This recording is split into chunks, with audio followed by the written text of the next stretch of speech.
Welcome to Embracing Life Again. I'm Catherine Coffer, transition expert and minister. Together, we'll break through life's toughest barriers, rediscover joy, and start dreaming again. It's time to embrace life fully with purpose, passion, and hope.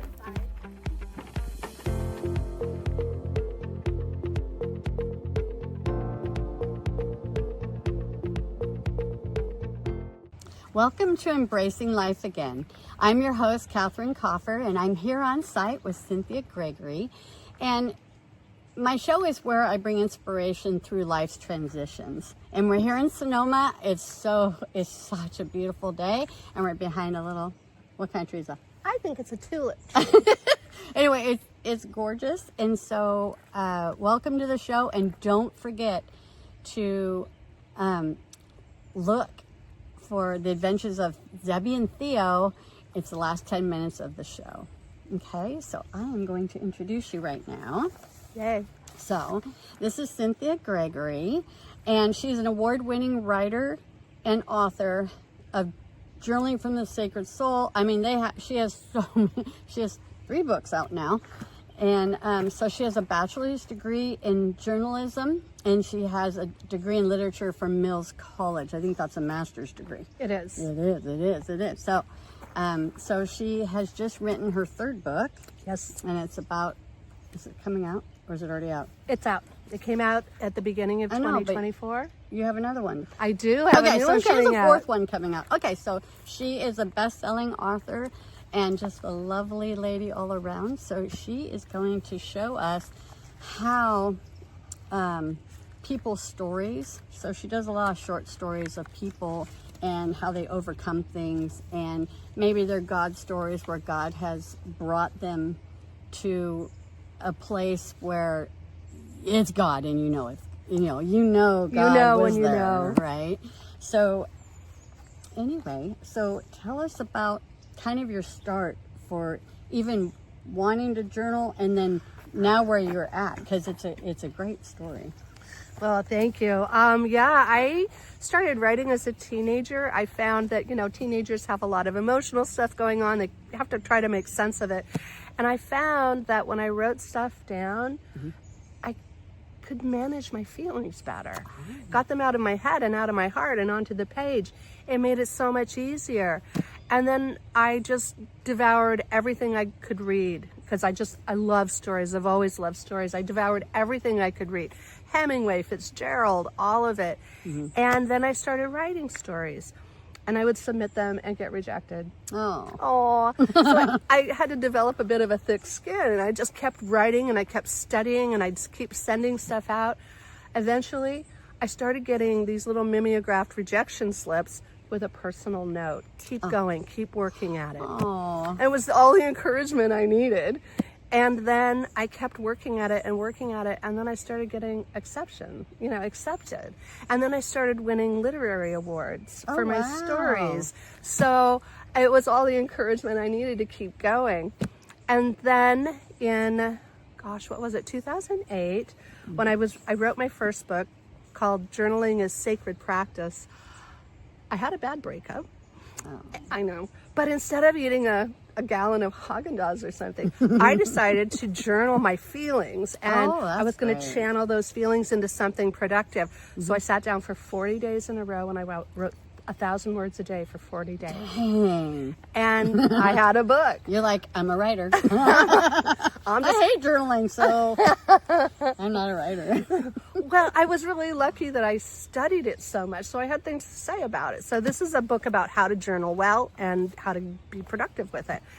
And then during COVID, everybody had a COVID project. COVID. Yeah, everybody has a COVID project. So I sat there and I was teaching a writing class during COVID, and I realized in my journaling process that a story was coming through. And so it was a story about COVID and the fires that were here in 2017. And that became what I determined would be the capstone story in this book called What is Possible from Here. So it's 11 stories, some previously published, some brand new. And it was about these experiences that I had vicariously, but then I wrote them as a fiction and let them kind of have their own evolution as a story. Okay. That was really fun.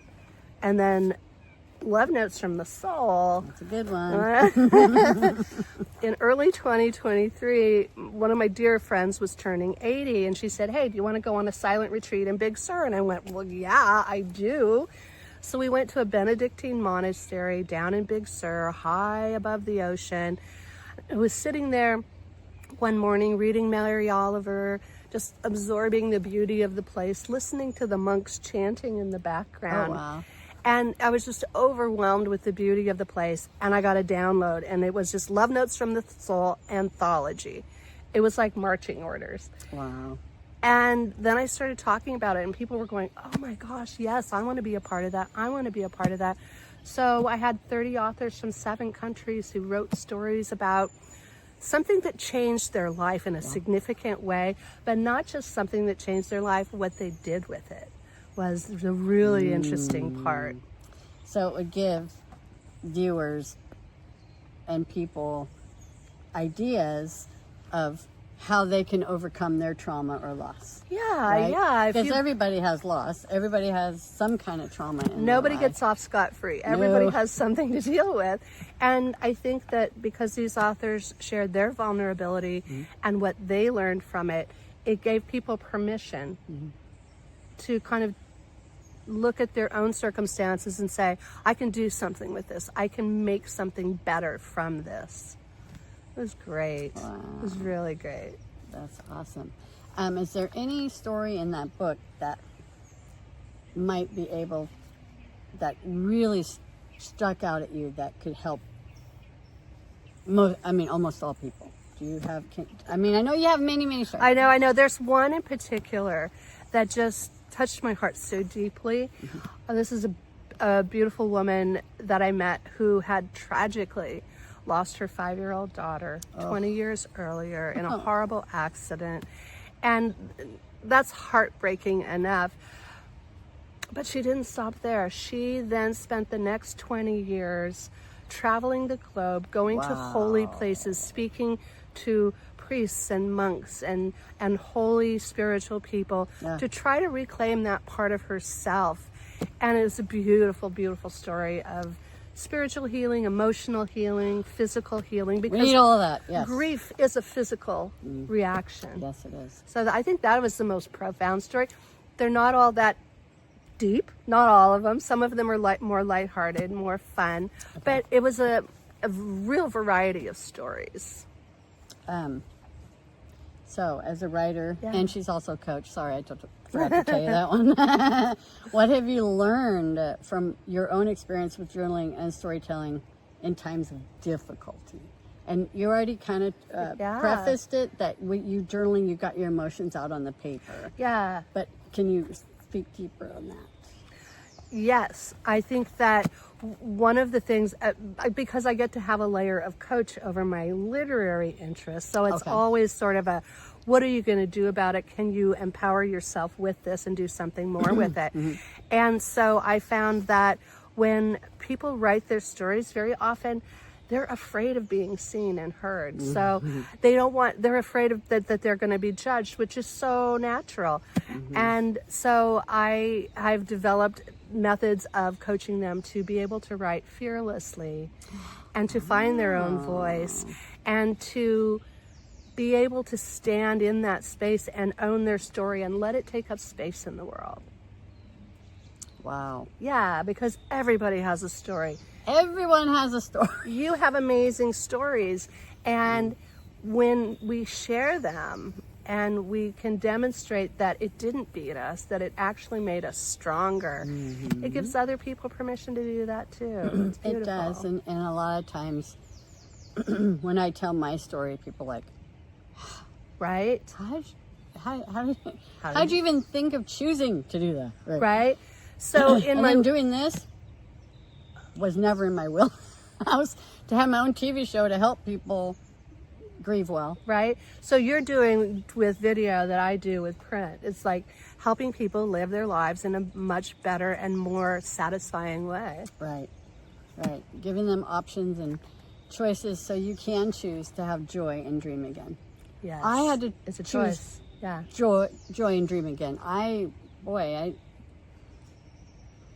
One little thing a day. Right. It is really what it takes to be able to go, okay, I don't want to exist anymore. Right. I want to live my best life. Right. Because you're not going to, if you lost a person, you're not going to forget them. And that's the biggest thing is people, oh, I might forget them. I don't want to think I forgot about them. So no, I have to stay here. No, you don't. Right? Right. You can heal and move on. They're in here. And carry them in your heart. And they will stay in here. Yeah. So that's so amazing. One of the things that I found so interesting in my workshops when I encourage people to journal, because everybody knows how to journal, right? I journal a little bit differently. In workshop, usually they're small workshops, and it's always a safe place, you know. And so when we journal, I say, listen, at some point I'm going to give you the opportunity after we do a journaling exercise to read out loud what you've written. And this goes against everybody's idea of what journaling is, because that's a private thing, very private.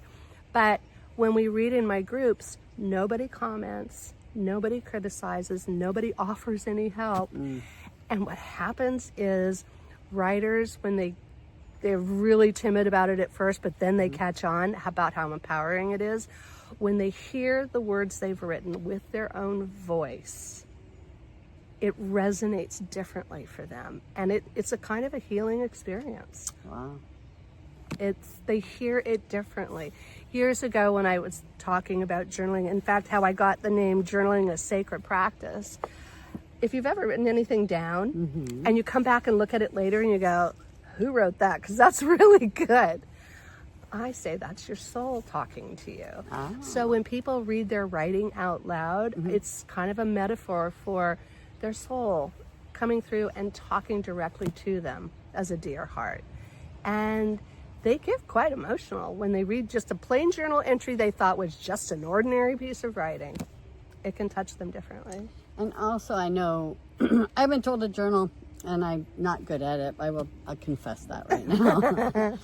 But I know when I have journaled, and you go back to what you've journaled 2 years ago, you're like, wow, I have come a long way. Yes, there's that right? too. There's that epiphany going, oh my gosh, I didn't know it. So journaling is kind of like a pin in the map. Warp pin thing where you're just like, oh my goodness, I forgot about that. I forgot. And then you're like, wow, have I come a long way.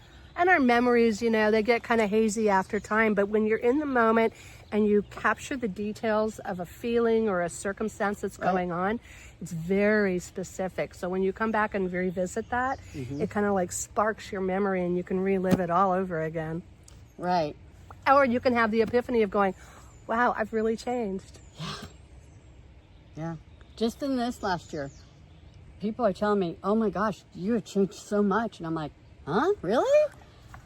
And it's just, I have more confidence. I know who I am now. I know I have my self-worth. I have my self-love now. Whereas before, I was just going through the motions, but it wasn't deep-seated in my heart. Now it's deep-seated in my heart. So people are like, oh my gosh, you are so different. So that's the place you come from, is from your heart. Right. Beautiful. Because I used to want to be back in the shadows because that's how I was taught as a little kid. Right? Right. Kids be, seen, not heard. Oh my gosh, right? And no, your opinion does not matter. So I did that for years. You were a good girl. Always a good girl. And I got my therapy through my horses. Oh yeah, that helps, right? Yeah. Best therapists in the world. They are. They still are.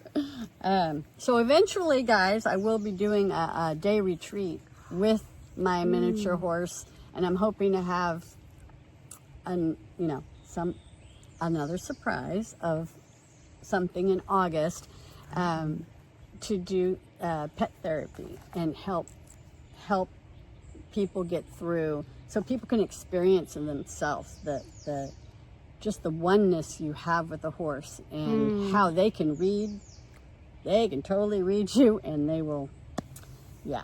Tell you exactly about yourself. They do, don't they? Yes, it's they amazing. do. But then I help you through that. Right? So what are 3 small things with someone watching this right now can they do to start their healing journey through writing? Wow. It doesn't take a lot of time. I would say buy a really pretty journal that you want to write in, right? Something that you really adore, and even maybe a fancy pen, just because it feels better on the page. And then I would say write for 10 minutes at a time. You know, it doesn't have to be a long time to just write what's coming through. Don't try to think your way through it. It's just write what shows up. Write about the feelings that are coming up, or write about, you know, when your dog walks into the room as you're writing. Write about that. Write what shows up. And recognize that in the moment you're getting everything you absolutely need, and just keep doing that. Another trick I like to pull is like pull a favorite book off the shelf or a magazine, open it up and close your eyes and put your finger on a page and on a word or a sentence and write from there. So it's kind of like it gives you a prompt. You can give yourself a prompt and write for 10 minutes about that. It doesn't have to be a big deal. You don't have to write an outline. You don't have to do it for hours at a time. If you do it consistently, you're kind of courting the muse because she likes the attention. So if you are working with the intention of writing every single day, you're building a muscle that makes it easier to write as you just sit down. And you don't have to have the big idea in your head. Just write what's going on. It's great exercise. Oh, okay. What if I don't like to read? I know. I'm just going to be devil's advocate. Right. Here. What if I struggle reading, I don't like to read, and I really don't like to write? Oh, I have a trick for that, I'm too. sure you do. So. I work with a lot of people, and they have a lot to say when I'm coaching them to write their books. And they'll go, but I don't like to write. I'm like, okay, do you like to, walk every day? Do you like to do yoga every day? If you like to walk, there are lots of great apps. Talk into your phone while you're walking. A lot of people brainstorm while they walk or, or doing something else. Yeah, that's a great idea. You're kind of tricking your brain that doesn't like to write. You're just telling a story and you're not writing. But the beauty part of it is when you're done recording it, you get a transcript. So there's no typing involved. Wow. Okay, so what app would you recommend? I like Dragon. It's called Dragon. And you download it onto your phone and you just talk into it. There's 2 versions. There's a free version and then there's the paid version, which has a little bit more bells and whistles. Do I need the paid version? Not really. I mean, to start, do I need the paid version? No, you don't. And then you get this nice, neat little email after you're done recording it so that you can just download. So you're editing, you're not typing. It's a great method because a lot of people think best when they're talking. They think out loud when they're talking. Right. So my girlfriend, she goes on her phone and pretends she's emailing, and she presses the record the voice button. So there's a voice button right there, and then she just starts talking. Yes. But she'll do it as she's walking or whatever too. So there's many ways to do it, and then it types it for you, and then you just reread it, and then you edit, because it's not always going to be It's not going to, well, no. I mean, and even I always start with a rough draft. There are very few perfect manuscripts first time through. We just got to take the pressure off ourselves. And God bless all of those middle high school English teachers. Oh boy. Middle school English teachers who just tried to inform us about how to write well, but mostly turned a lot of people off about writing. The dreaded 5-paragraph essay outline. Ew. Yep. Well, you told me, just write me 1,000 words. I'm like, how do I do that? Talking to your phone. Talk in my phone. Woo-hoo! I can get it to you. Yeah, absolutely. Yeah, that's the way. That's awesome. And then, what's the other one? how does embracing what's possible help someone who feels stuck? Ooh, I love that. You know what? That is a coaching term. What is possible from here? And, hello. Right, right. That's the name of her book. I didn't even know that. I'm like, I did that deliberately. Because in coaching, when somebody's having a difficult time, you know, we kind of go, well, you know, when you say, in an ideal world, you know, if money wasn't an object, what would you do? And we all kind of get that dreamy look on our face. We go, oh, that. And you get them into that feeling of like, oh, that juicy, yummy feeling. I've already got what I want. I've got the money, the respect, the home, the whatever you want. And then you get them locked into that feeling and you go, and what's possible from there? If you're already having a really great feeling and then you say what's possible from there, you can only go up from there. And it generates more positive feelings.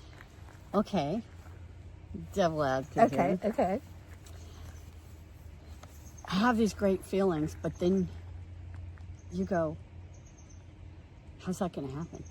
Oh, well, that's where coaching comes in. How's that going to happen? Or what does that look like? Yeah. Right? Yeah. You then you look at an accountability process. We go, okay, create a plan. You know, look at the end result and create strategies back all to the way to like a daily action. Nothing really big. And it's very important to not really kind of look at the how, because sometimes the how is a mystery. Sometimes how just shows up. Well, the how is God's deal. That's exactly right. It's not your business. It's not our business. Your how, business and we're not is- supposed to be doing the how. We're supposed to go. It's the why. Why is the this why. important to you? Who are you helping by doing this? What are you changing by doing this? The why is generally more of a universal. It's one of those big ideas. And you lock into the why, and the how will take care of itself. It's so funny, and it may not. The how may not happen the way you're thinking it's going to happen. Oh, no. Because that's how God is, right? Right. We think we know it all, but He's ultimately in control. Right, And He'll make it happen the way He'd like it to happen, unless we get in the way. Unless we get in the way, and we have ways of getting in the way all the time. But you know, Oprah said she had never dreamed as big as what her life has turned out to be. Wow. And it was like she operated on faith the whole time. And if she'd operated on what she thought was her great idea, we might never have heard of her to the degree that she has had an impact on the world. Yeah, crazy, huh? Yeah, so stick with the why, not the how. And then have an accountability partner. Somebody goes, hey, did you make that phone call that you said you were going to make? And you're like, but if you know somebody's going to ask you about it, you're going to do it. Usually. But who would you recommend as an accountability partner for someone? Because I know if it's a friend, I know my roommate, we hold each other accountable very well. Right. But some of my friends, we just don't do it. I mean, we will, but it's not a daily thing. It's not even a weekly thing. Right. We'll go, oh yeah, did you ever do that? But it's not a I think it's every day intentional. it's certain. I think it's intentional. You have to enter into an agreement like that intentionally. You go, listen, I'm going to promise to always tell you the truth. Will you always tell me the truth too? It's a great place to start. Yes. And then say, okay, you say, when they say they're going to do something, you say, when are you going to do it and how am I going to know? And it's a gentle accountability. And if they don't make it, you know, sometimes you don't make it. But if they know that you're going to ask them about it, they're more likely to just do it. And they might do it 10 minutes before that phone call, but they're going to do it. I do that sometimes. It's like, oh yeah. Yeah, oh, my coach call is in 10 minutes. I better get my answer set up. I better get it done. Yeah. Yes. So that's really good. What role, in your opinion, as a coach, as an author, does self-love and love from others or love lost play in the healing process? That's such a great question. It's a hard Boy, question. how much time do we have? You have at least 10 more minutes. You know, I think that, gosh, there are so many ways to approach that. We often, we have an inner critic. We all have an inner critic, and it Some goes worse than others. 24/7. And it's a matter of recognizing that we have an inner critic and then saying, okay, you can take the afternoon off now. You don't get a vote in what happens next. And then if we recognize how much we are loved by those around us, by God, by Spirit, whatever it is that gives us that touchstone, and we have so much love for others, and we often give more love to others than we give to ourselves. Oh, so true. Right? And it's quite a revelation. Have you heard of the book, Nonviolent Communication? I've heard of it. I have not read it. It's a discipline. It's a whole thought system, and it's really good. But I had a revelation one day, and I went, oh, nonviolent communication starts with the way I talk to myself. Right? So it's about not beating yourself up when you're making a mistake. You go, I made a mistake. I'm going to do better next time. And it's not easy to do because we think, well, I've got to beat myself up if I'm going to improve. But that's not how it works. We've got to love ourselves up. And the more we love ourselves up, the more love we have to share with others. And the more we're going to see it reflected back to us. So true. So true. And when we make a mistake, it's very important to learn from it. What did I learn from this mistake? So you're very aware and you don't make it again. And I don't have to make it again. Right. It's great. It's just because you learn from everything. You just may not be conscious of it. Right. It's an opportunity to review where you went off track, but not to condemn yourself for it. And then you can journal it. And then you can journal it and get it off on the page, and then you don't have to think about it again. It feels so good to get it out of your head. Yeah. And onto the page. And let it go. Right. Well, you can let it go. Forgive yourself. Let it go. And move on. And move on. And vow to do better. Vow to love yourself better the next time. Yes. Fail upward, as they say. Yes. Each time you have an opportunity to get better, take it. Baby steps. Baby steps. I love are all that. I baby love steps. that show. Absolutely. He was so funny. So funny. So, any others with regards to self-love besides the way you talk to yourself, because that is the most important one. And then I had little stickets everywhere. Oh, I'm worthy. Oh, I love those I'm loved. affirmations. I'm loved. So you can put little affirmations all over your house. I had it on my mirror in my bathroom. I had it on my refrigerator. I had it by my coffee. So everywhere I go, right? I had all these little affirmations, and you go, it oh really yeah, is that's like, right. oh yeah. So one day I got inspired to take a dry erase marker, bright pink, dry erase marker. Okay. On my bathroom mirror, I said, hello, gorgeous. There you go. And though every time I'd walk by it, I'd get this message, hello, gorgeous. It was so much fun. Dry erase comes right off. You're not ruining your mirror. And I think those affirmations in surprising places are so much fun. And they just kind of lift your spirits a little bit. Yep. And you can change them up All the time. all the time. All the time. Whatever's going on. Yeah, just send yourself little love notes all the time. Yep. Because we could all use a few more love notes. We have to have love notes, right? Yeah. Right now, we need love notes more than ever because we're bombarded all the time with 24/7 news. We can barely keep up with it. No. And if we create a routine of sending yourself a love note, sending ourselves a voicemail or a text, a voice text. Okay, so you got to not explain, but give me an example. Oh man, I've done this before. So I'll pick up my phone and I'll turn on the microphone in an email and go, hello, gorgeous. I hope you have a fabulous day. And I send it to myself. Aww. And even though I know I'm sending it to myself, when I open it, it makes me so happy. Like, it costs nothing to shed that kind of love on yourself. Right. And when you're feeling that, then you just become a beacon of light and love. And people are attracted to anything you have to say. Absolutely.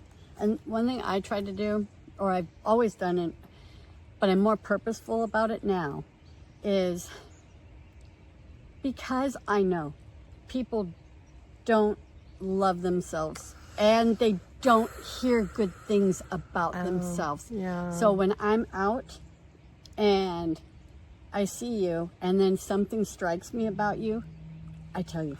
I know, I do I that tell too. you. I'm like, Yes. oh my God, that scarf is so gorgeous. Or whatever it is that you're feeling about them, don't keep it to yourself. No, it's such a gift. You have to let other people know, and they're like, they They feel do, seen. and they feel seen. Everybody they have to feel seen. They want to feel loved, and they want to feel known. It sounds kind of scary thing to do if you've never done it. But it's really not. It's not, but you just kind start of complimenting people. a complete And stranger then- walk up and tell her how fabulous she looks. A smile will come over her face that'll just like warm your heart. It's so great. Right. And okay, so I'm going to tell you this. Yay. So, when a person's having a bad day, I used to judge it. Yeah. I used to. I'm like that, but, right? And you don't know what's going on in their lives. Don't. And so, I've become more empathetic only because of what I've been through. Yeah. So let's say I'm in this grocery store, and the checkout gal is just she's not having a obviously good not day. having a good day. Yeah. I'll look at her and I said, I am so sorry you're having a bad day. Is there anything I can do for you? And that takes a lot of guts. It does because you have to be willing To be to snapped listen. at. And to be snapped at. But usually they'll go, and they'll come out of it. And she'll tell you what happened to her that morning. Wow. And then it changes them. And then I'll say, can I pray for you? Or, I will be thinking about you. I hope you have a better day. Depends on the line behind you, right? But it really makes you more empathetic instead of just judging the situation and just... Right. I'm really trying not to be judgmental at all. I'm trying to understand where people are coming from now. Yeah. And that is because of my show. It really is. How beautiful. I mean, I was doing it before, but now I'm really intentional doing about it. it. So, anyway. Yeah. So that's just a little tidbit, and it does it's so much easier to judge and just go off and then make them have you a bad day. Well, then Right? you're being reactive and instead of just like pausing and going, wow, recognizing this human being who's probably hurting or something happened to them and they don't have the same kinds of insights that you do. Right. And you give them such a gift. Right. Or even the person that cuts you off and they're in a hurry. And then, nope. I hope you make it safe. That's what I say. I hope you make it safe wherever you're going. You Yes. obviously need to get somewhere. Yeah. Oh, I Right? hope you get there okay. Yeah. Yeah. So, Miss Cynthia, it's been a joy. It's been so much fun. And I want you to tell my audience, like, how can they find you if, your books, if they're interested in them, where to go. Okay. I know you're on Amazon. I know you're Oh, yeah, everywhere. everybody's on Amazon. But, Yeah. is there somewhere special to go? Yeah. Any coaching you want to talk about that you do? So if you're interested in writing a book, she's your girl. So she's going to tell you how to find her and anything else you want. Yay. Well, yes, my website is coachcynthiagregory.com and my email is coachcynthia.gregory@gmail.com. And I didn't do that, and she never got my email. But yeah, if you have any questions about writing a book, coaching questions, please reach out. I offer a free discovery session. So if we want to have a conversation and we never speak again, you'll get something out of it. But maybe it'll set you on a new direction and to follow your passion for sharing your story and putting it out there in the world and giving people permission to share their stories too. Yeah, because right now, do you have all your authors for your next book? No, I'm working on Love Notes 2.0. I'm so one. I'm one of them. Yay! Yes. Gotta give you my 1,000 words. Just 1,000 words. We'll get there.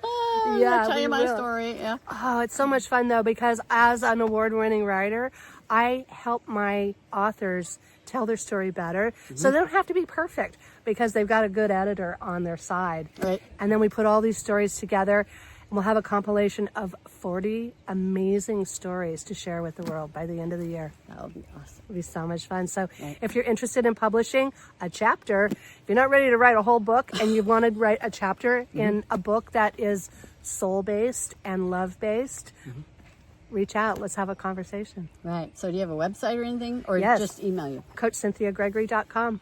Oh, you probably said that, didn't you? I did. Sorry. It's okay. We can repeat it. Do it again. So anyone that needs a coaching session, she is doing a free consultation, so I would definitely take her up on that. Yeah, she's very inspiring, and she will help you all along the way. Any last things you want to tell my audience? Be brave and share your story, because if you have a desire to share your story, I can guarantee you there's somebody who needs to hear it. So true. So true. Yeah. Because we connect through stories. That's how our brains are wired. You're right. So, and then what did they do way back when? They told stories around the campfire. Mm-hmm. So they would remember what's important. Yes. So be brave. Take one step at a time. Love you guys. And I will see you next week. Bye for now. Coming up next, Adventures with Theo and Zebby, right here on Embracing Life Again with Catherine Koffer.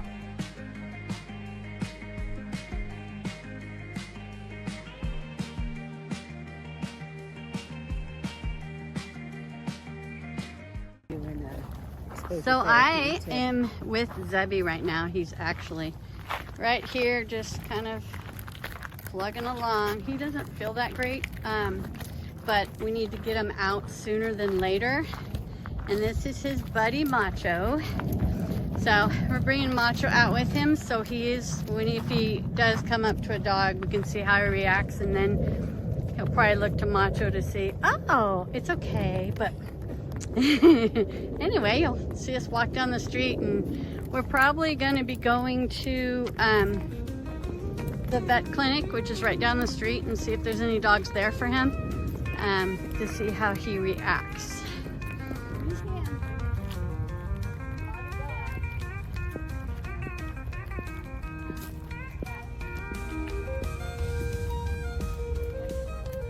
Zeb's not feeling too well today.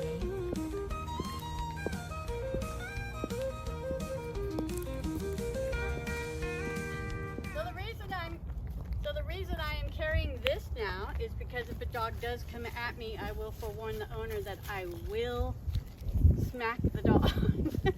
So it's not to hit Zebby or anything, it's just to keep the dog out of our range. Just if you're wondering why I have the little prop.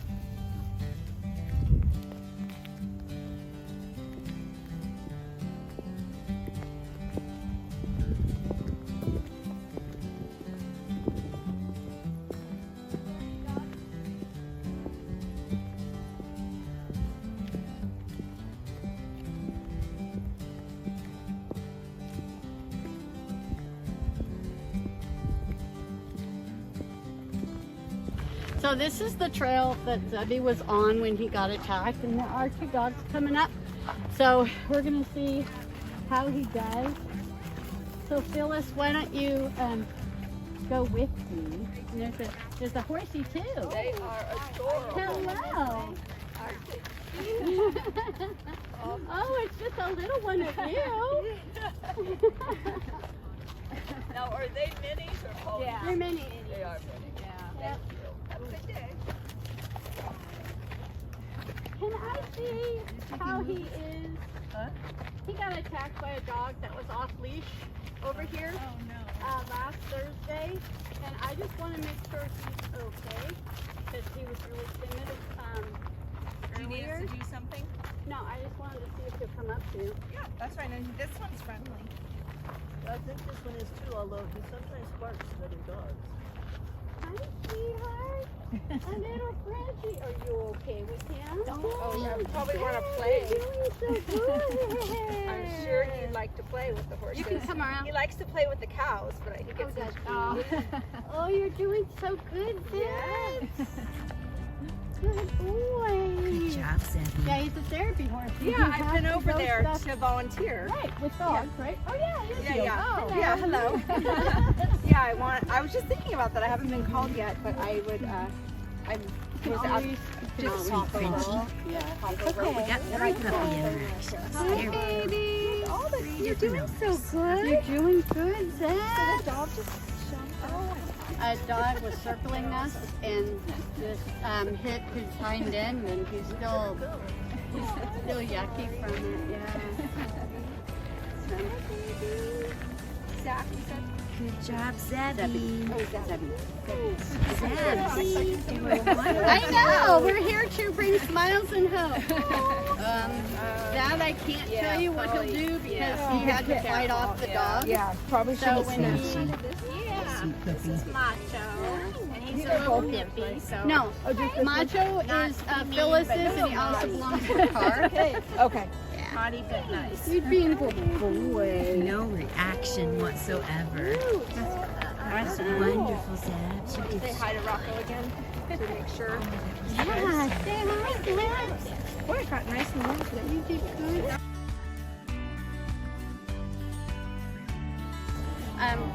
And so he was so skittish coming home seeing any dogs that I'm like, oh no. He can't be afraid of dogs because he works with dogs, right? So He's doing that's really good. You're doing really good, babe. good job, You're Zebby. doing so good. Good job. He's like, yeah, this dog doesn't scare me.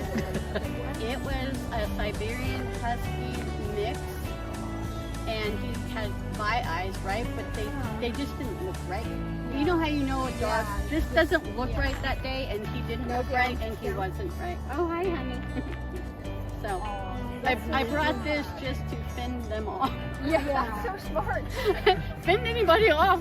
Yeah, 'cause, I mean, You're this doing is so good. what he does, and he can't be like Right. trauma. Right. Yeah. So this is good because he's. That's really good. Yeah, Oh, he's you're not so reacting at good. all. That is See, perfect, there are Zeb. nice puppies out there. Good job, There are Zebby. nice puppies. Not all of them are gonna bite you. Good job, Zebs. Oh, good job, Zebby. Thank you. Thank you for interacting. Are you going back? Okay. Enjoy. Good job, Zebby. And Macho, too. That was wonderful.